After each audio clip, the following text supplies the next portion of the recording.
Have you ever woken up in the morning, opened your banking app, and felt like the numbers on the screen were invisible chains holding you hostage?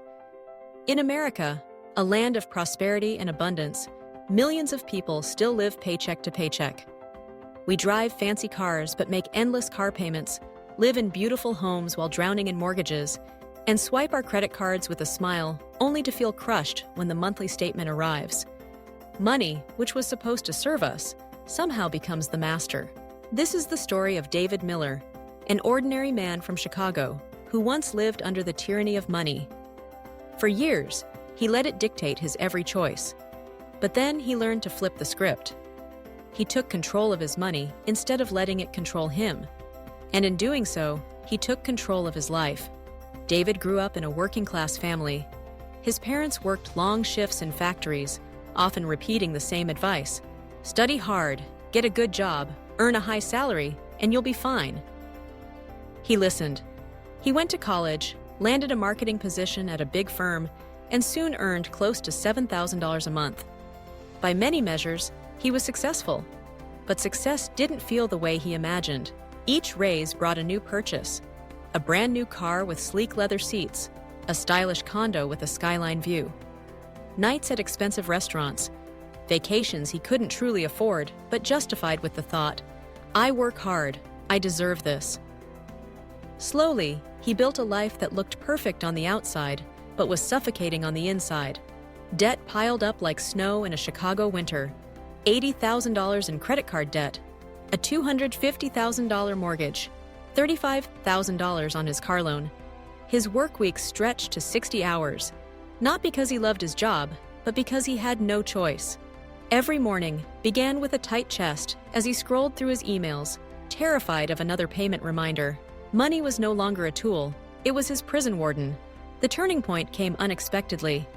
On a business trip to New York, David grabbed a book at the airport bookstore, Rich Dad, Poor Dad by Robert Kiyosaki.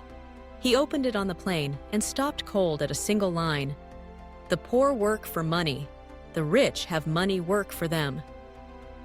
He closed the book and stared out the window, watching the clouds pass by. That sentence hit him like a freight train. He realized he had been living exactly like the poor dad in the story. He was working harder and harder, yet his money was controlling him more with every passing year. If he didn't change, he would spend his whole life running on a hamster wheel of debt. That night, sitting in a cramped Manhattan hotel room, David made a decision. "Enough," he whispered. "From today on, I will control money.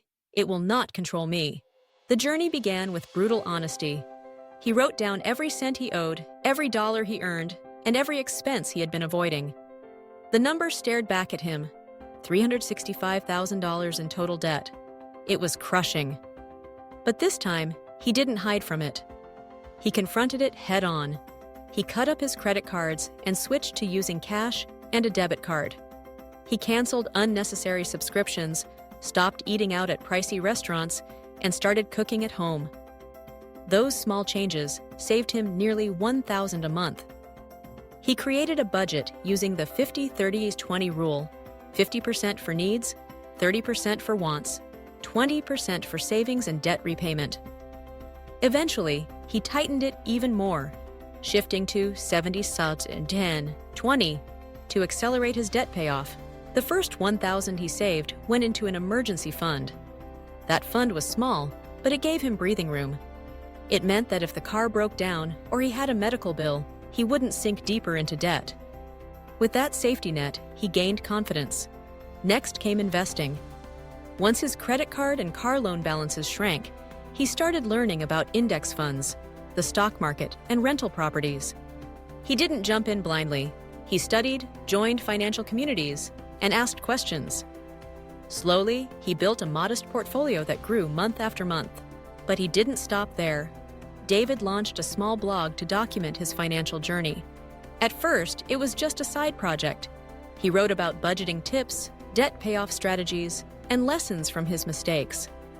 To his surprise, people began to read. Dozens turned into hundreds, then thousands, then hundreds of thousands of readers who resonated with his story. Eventually, the blog became an additional income stream through ads, partnerships, and online courses. It wasn't easy. There were setbacks, months when unexpected bills derailed his progress, moments when he felt exhausted from the discipline it required. But every time he reminded himself, money will not control me, I will control it. 7 years later, the transformation was remarkable. He had paid off every cent of his credit card debt. His car loan was gone. His mortgage balance had dropped significantly. He owned 2 small rental properties, generating steady income. His savings account had over $150,000, and his investments were compounding quietly in the background. But the numbers, while impressive, weren't the real victory. The real victory was freedom. David no longer woke up in dread of his bank account. He worked because he wanted to, not because he had to. He took vacations without guilt. He spent more time with his family. He taught financial literacy at his local community center, helping others break free from the same cycle he had once been trapped in. Money had returned to its rightful place. A servant, not a master. David's story is not unique. It could be the story of millions of Americans who feel trapped under credit card debt, student loans, mortgages, and endless bills. You don't have to earn millions to be free.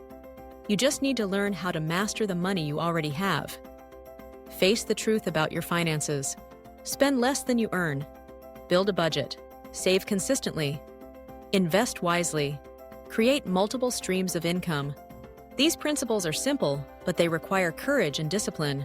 So I ask you, will you continue to let money control your life, dictating your choices, fueling your stress, and stealing your freedom? Or will you take control step by step, just like David did? Your financial future doesn't begin with a lottery ticket, a raise, or a lucky break. It begins with a decision to stop being money's servant and start being its master.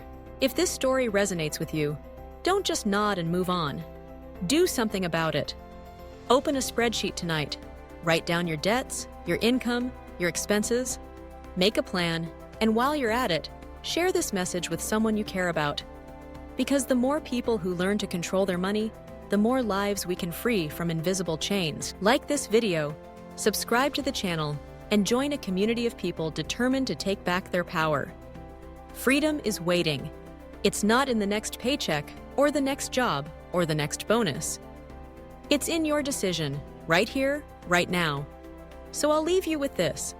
Money can either be the tool that builds your dreams or the cage that locks them away. Which will it be for you?